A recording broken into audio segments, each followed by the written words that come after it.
Welcome to Rants TV. Guys, nandito po tayo ngayon sa Pasig River Esplanade, Intramuros, Manila. Please samahan niyo po akong mamasyal dito at ikotin po natin itong buong Pasig River Esplanade kung ano po ang mga kaganapan dito after Bagyong Uwan. Ito po yung update natin today, November 15, 2025. It's Saturday at nakita nyo naman po sobrang dami pong tao dito na area.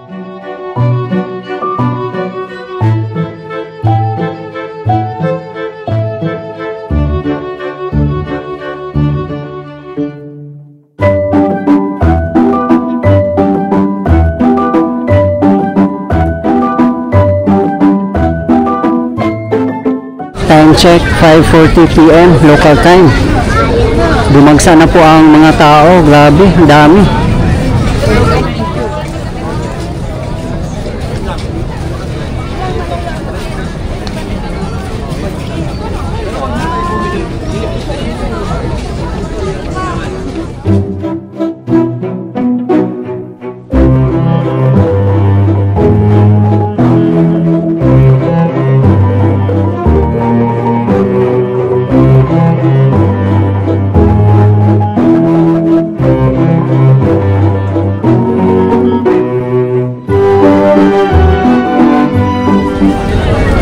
Kaya isa din ito sa dinudumog kasi ang daming pwedeng mabilhan ng mga pagkain dito at mga maiinom.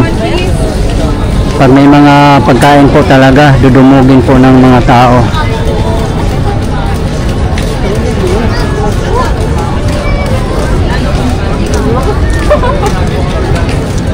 Dito po tayo ngayon sa Maestranza. Pupuntahan po natin guys ang pinakadulo nito, ang Fort Santiago, ang pinakadulo ng Pasig River Esplanade, which is phase 3.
Sa mga hindi po nakakaalam, ang Pasig River Esplanade ay natapos na po from phase 1 up to phase 4. Ang phase 4 po ay kabubukas lang po doon sa may Arroceros Police Park area.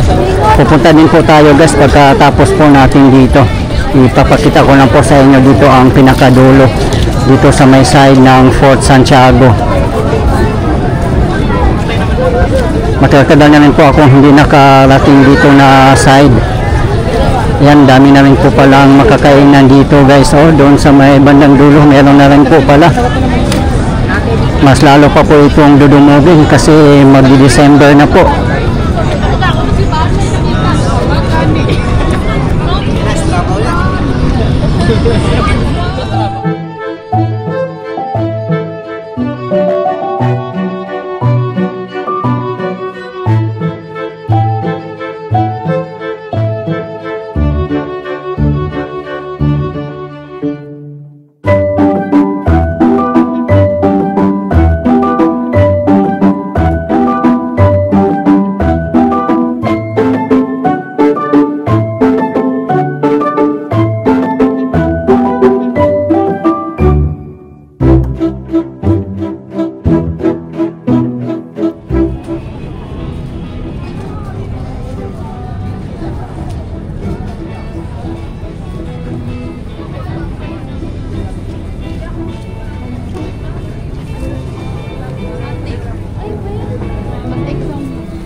Meron pong gate dito ang Fort Santiago. Ayan po sa harapan natin may ticket booth po sila.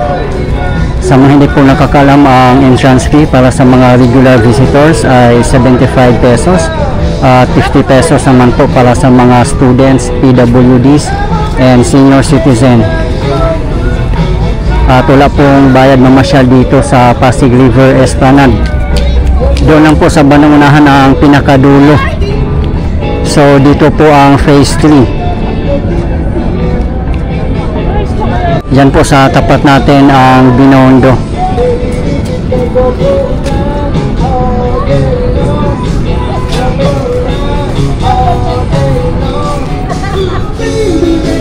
Kung manggagaling po kayo dito sa Fort Santiago Esplanade, papuntang phase 4 sa may Aloceros Forest Park, medyo malayo-layo na rin po. Nasa 2 kilometers na rin po ang lalakarin nyo. Mahaba-haba na rin po, kaya sulit na sulit po dito mag-walking, jogging, biking, or mamasyal. At kung mauhaw naman po kayo at magugutom, marami naman po kayong mabibilhan, lalo na dito sa phase 3, phase 2 at sa phase 1. Sana guys, mapanatili po nating malinis ang ating world class na pasyalan. Handog ng PBBM admin para sa bayan. Para mapanatili po nating malinis ang ating world class na pasyalan o mga public parks. Kung meron po tayong mga basura na wala po tayong makitang mga basurahan, ilagay na lang po muna natin sa ating mga bulsa o bag. Saka na lang po natin itapon kung meron po tayong makikitang basurahan. Otherwise, iuwi na lang po natin sa bahay, doon na lang po natin itapon para mapanatili po natin malinis ang ating kapaligiran. Nandito na po tayo sa phase 2.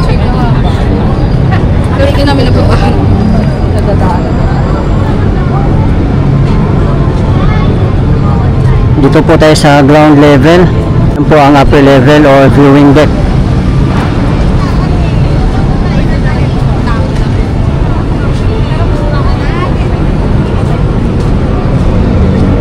Ayan lang po ang the iconic Binondo Intramuros Bridge.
Ayan po ang grand entrance ng phase 2.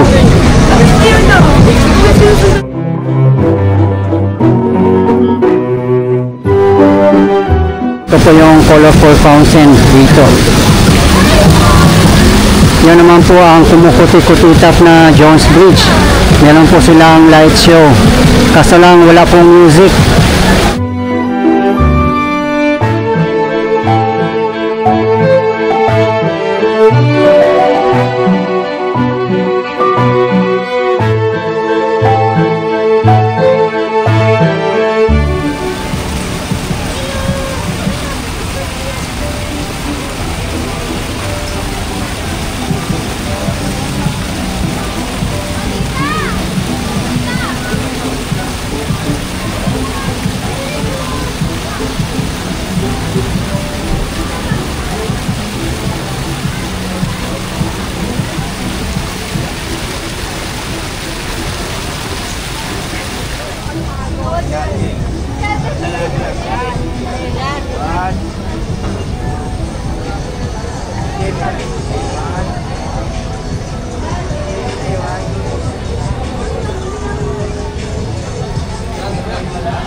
Parami ng parami ang mga nakamaskot po dito. Kung gusto nyo po magpa-picture sa kanila guys, meron po silang tip box. Malaking tulong na rin po yan sa kanila.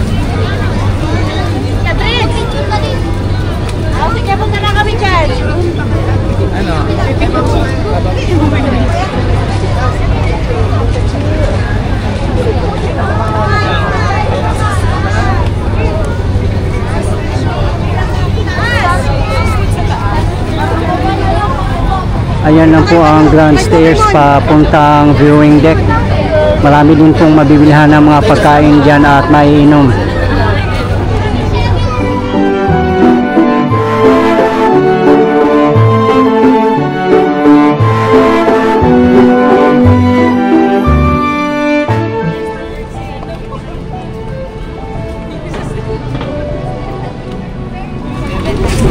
Dito na po tayo sa phase 1.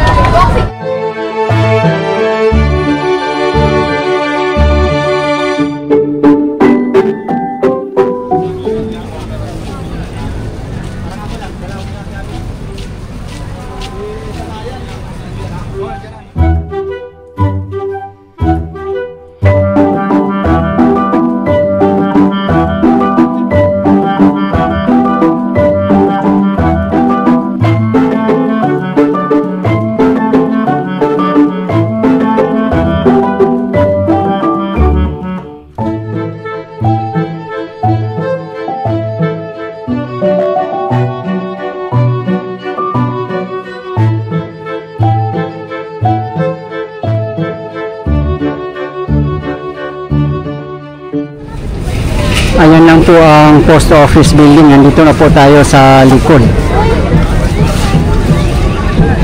Dito sa grand entrance naman, marami pong mga vendors po dito, as you can see. Pero dito sa taas mismo, sa may esplanade, wala pong mga vendors dito. Hindi po sila allowed.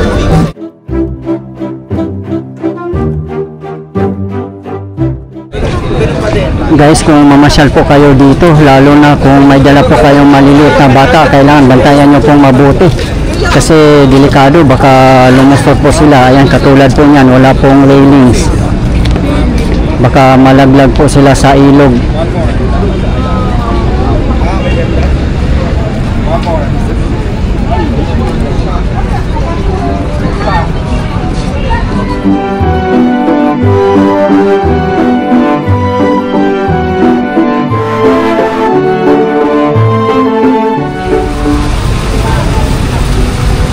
Yun naman po sa tapat natin ay Plaza Yuchenko at nandyan na rin po ang eskolta sa likod po ng mga building na yan.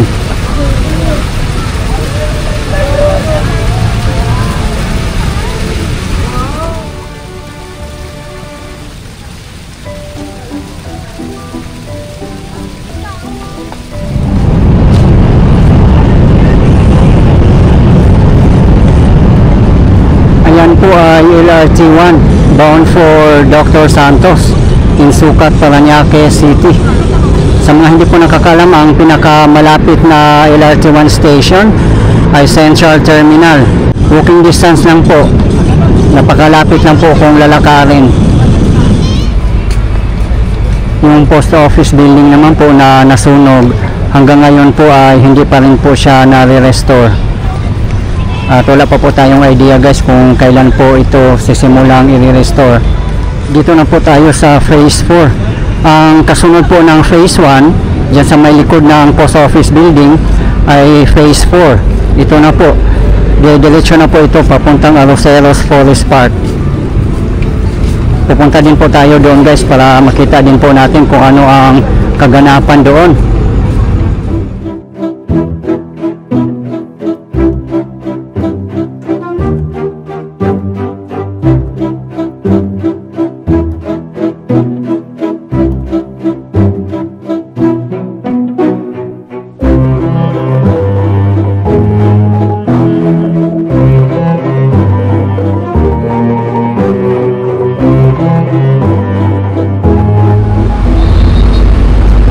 Nakatawid na po tayo ng MacArthur Bridge.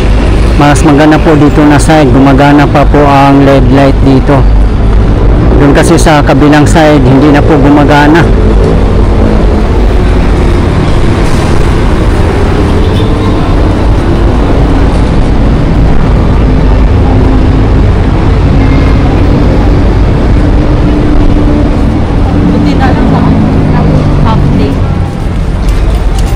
Dito na area dati, ang dami pong mga illegal settlers nakatira po dito. Ngayon po ay wipe out na po silang lahat at nasa Cavite na raw po sila nirelocate. Kaya ang linis na po dito. Diba guys, sobrang nakakatuwa at nakaka-proud na meron po tayong ganito kagandang pasyalan pang world class. Handog ng PBBM admin para sa bayan.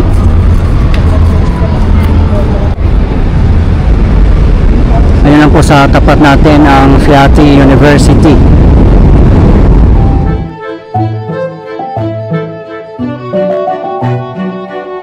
Dito naman area ay gagawin daw po itong commercial area.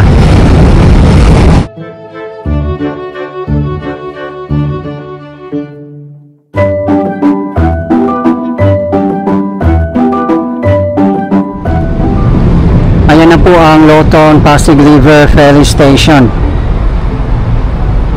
Pwede rin po kayong mag-exit dyan guys papuntang Metropolitan Theater o Liwasang Bonifacio kung gusto nyo po mag-commute, mag-jeep, mag-bus at iba pa.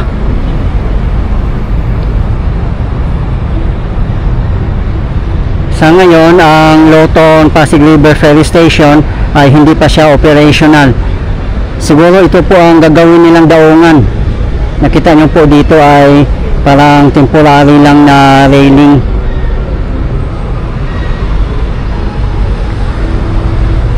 Meron naman pong Pasig River Ferry Station doon po sa tapat natin, ang Quinta Market Pasig River Ferry Station. Ayan naman po ang the historic Manuel L. Quezon Bridge. Grabe, sobrang ganda lalo na sa pailaw. Ang access po natin dito ay sa ilalim po ng Manuel L. Quezon Bridge. Ito yung grand entrance nila dito. Yun nga lang, sarado po ngayon. Ayan o, may nakaharang. Diba guys, napansin nyo from phase 1 papuntang phase 4 ay wala pong mga makakainan na mabibilhan natin. Kaya hindi siya ganun kadaming tao. Dumadaan lang po ang mga tao, hindi po talaga nagtatambay ng matagal. Ang pinakamaraming may tao po doon sa may phase 2 at phase 3, doon sa may Intramuros area. Dito na po tayo mismo sa Arroceros Forest Park Esplanade. Dito na po tayo sa pinakadulo ng Pasig River Esplanade dito sa Arroceros Forest Park. Ayan po, may tarpaulin po dito. Dito na po idudugtong ang phase 5 papuntang Ayala Bridge. Ayan po, Bagong Pilipinas, Pasig Bigyang Buhay Muli o PBBM, Interagency Council for the Pasig River Urban Development.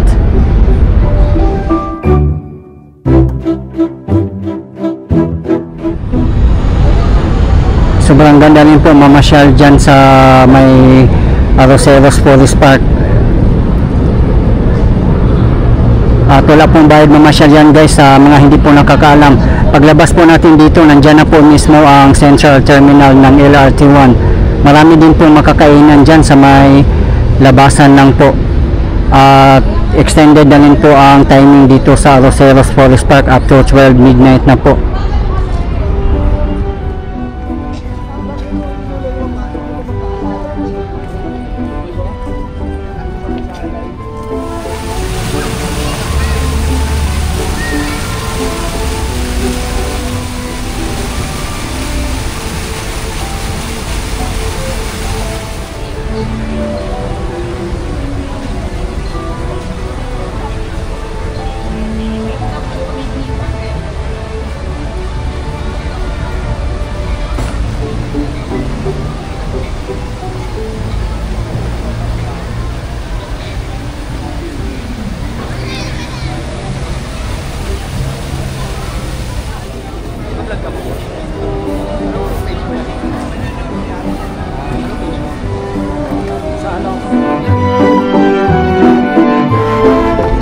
Guys, ito po yung latest update natin ngayon dito sa Pasig River Esplanade in Manila as of today, November 15, 2025. Maraming salamat po sa patuloy niyong support at panonood ng aking mga videos. I really appreciate po, at hindi po ako magsasawang i-update kayo, lalong-lalo na po sa mga government infrastructures. Mabuhay ang Pilipinas! Okay guys, thank you for watching and keep safe everyone.